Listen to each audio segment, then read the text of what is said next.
South Africa has reached a turning point and needs to act decisively to protect its finances. That's the bold message from Finance Minister Nhlanhla Nene. He tabled his first medium-term budget policy statement today. It contains a raft of measures aimed at curbing spending and boosting tax collections. The minister also wants stricter management of parastatals after announcing a 20 billion rand bailout package for Eskom.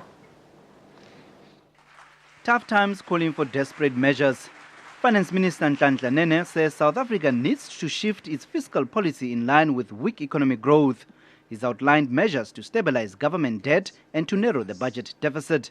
These include reducing growth in spending by lowering the budget expenditure ceiling by 10 billion rand next year and 15 billion rand in 2016. To effect the lower ceiling, national government will do the following. One, we will freeze budgets of non-essential goods and services for the at levels of 2014-15, which means, Honourable Speaker, it is not a cut, but we will keep them at the levels that we had them in 2014-16. The second measure is that we will withdraw funding for posts that have been vacant for some time.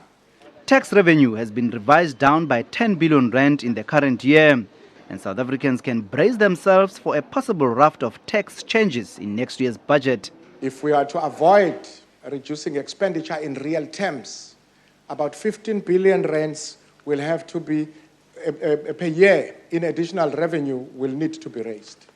Details will be announced in the 2015 budget. Economic growth has also been downwardly revised to 1.4% this year from 2.7% previously.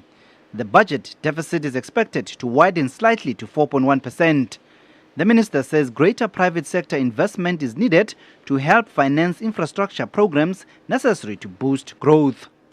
As the NDP says, we must work together as partners to revive investment, avoid lengthy production stoppages, improve public services, strengthen local accountability, and generate confidence in our economy.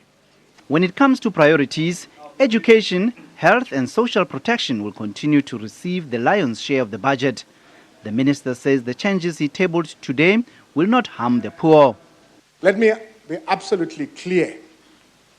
We will not balance this budget on the backs of the poor.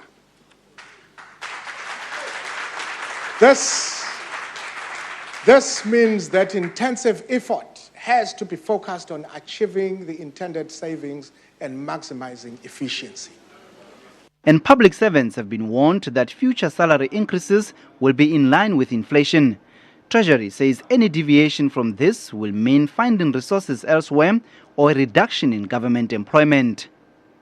Finance Minister Nhlanhla Nene says South Africans must take the pain for now to be able to rebuild the economy in the next few years. He's warned that postponing fiscal consolidation could end up pushing the country into a debt trap. SABC News, Parliament.